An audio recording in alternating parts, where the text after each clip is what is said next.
एक आपके army chief हैं, जी जी, चीफ जस्टिस ऑफ पाकिस्तान है और इमरान खान है। सबसे ज्यादा अगर गलतफहमियां किसी में हैं तो ये इन तीन शख्सियात में हैं और जो नजर भी आती है हमें पॉलिसीज में।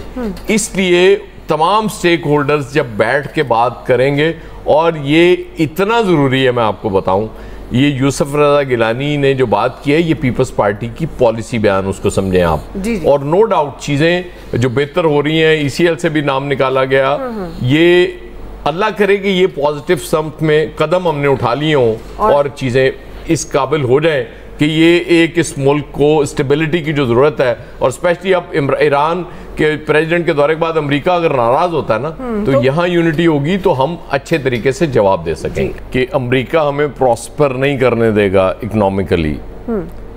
70 साल बाद ये रियलाइजेशन, क्या बात है, मज़ा आ गया।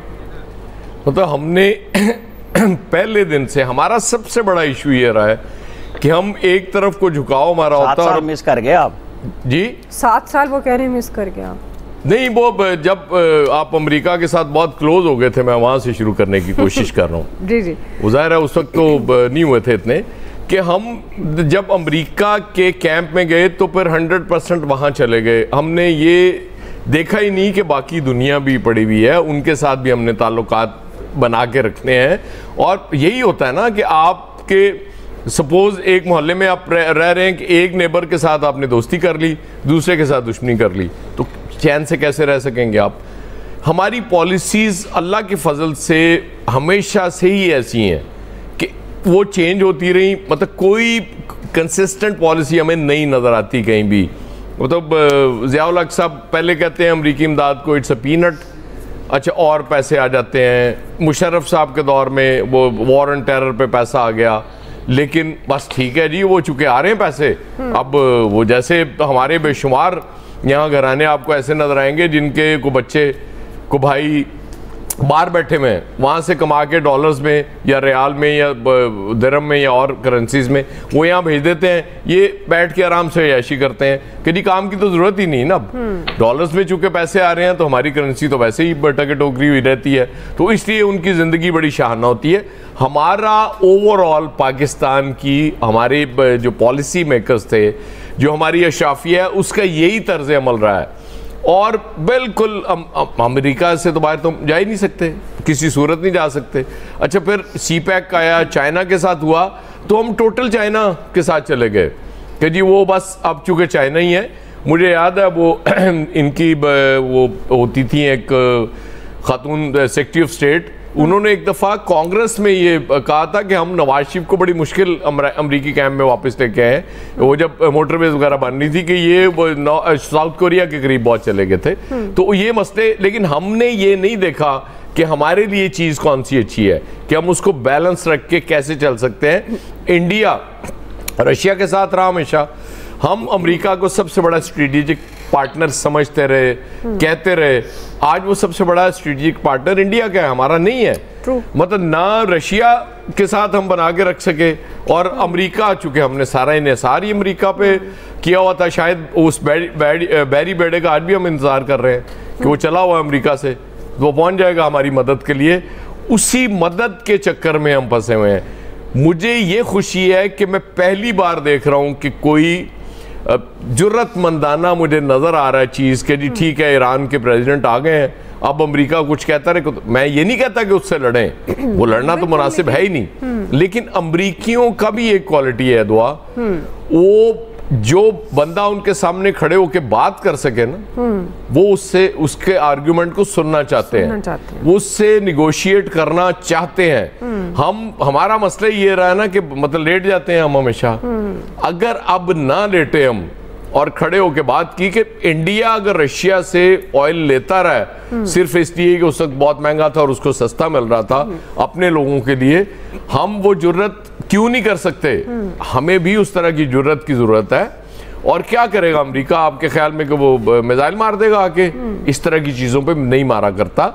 तो आप अपनी पॉलिसीज में कुछ थोड़ी जुर्रत पैदा कर लें, यकीन करें इस मुल्क ये मतलब ट्रैक पे आना शुरू हो जाएगा।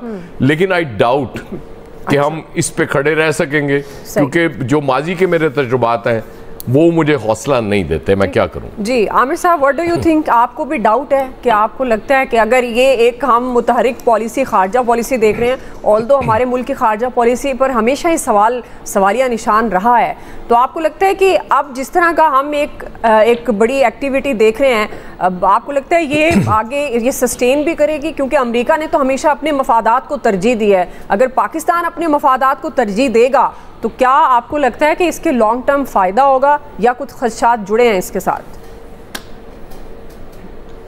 बहुत अच्छी गुफ्तगू अयाज साहब और ब्रिगेडियर साहब कर चुके और मैं बहुत तल्ख गुफ्तगू करूँगा। चूँकि मुल्क हमारा बात हमें करनी पड़ेगी। हमने यहाँ पे किसी को लीडर बनने नहीं दिया और जो लीडर बना उसका हमने बेड़ा गर्क किया। हम 70-71 की जंग हार गए, पाकिस्तान तोड़ दिया और भुट्टो साहब ले आए, हमारी फौजियों को वापस लाए, हमने उसे फांसी पे चढ़ा दिया। उसने एटम बम शुरू किया इस पाकिस्तान में, हमने उसके साथ क्या किया?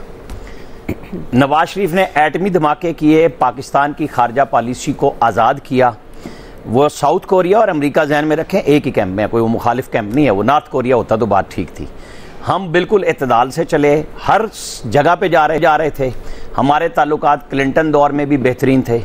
हमारे फौजी जर्नैल जो आज मरहूम हो गए, जनरल मुशर्रफ ने, जो दिमाग में उनके फंसा हुआ था ना कारगिल वाला, वो बेनज़ीर भुट्टो मरहूमा को भी ब्रीफिंग देते रहे।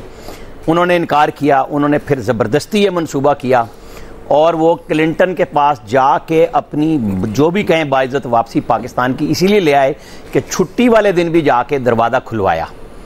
हमने उसका भी बेड़ा गर्क किया कि क्यों नवाज शरीफ ने काम किया। यहाँ फौजी जर्नैलों ने जो उनके जहन में आता था बेड़ा गर्क किया इस पाकिस्तान का, चाहे जिसका मर्जी नाम ले लें। यहाँ हर बंदे ने अपनी पॉलिसियाँ बनाई। जनरल कियानी क्या आए थे अमेरिका में कि हमने 40 साल जो अफगानिस्तान में बोया, हम वो आज काट रहे हैं। वो बात कितने दिन ख़त्म हुई? हम आज भी वही काट रहे हैं। जो हम ये चाय पीने पहुंच गए थे, आपको पता होगा, और टीटीपी को पाकिस्तान ले आए, हमें क्या मिला उससे? उसकी वजह यह है कि पॉलिसी हमारी, हम अपनी जो सोचना था ना कि मैंने बनानी है, उसका बेड़ा गर्क कर दो। आज बिल्कुल कह सकते हैं कि भाई अगर चीजें समझनी है तो या आप अपने दोस्तों से सीखते हैं या दुश्मन से।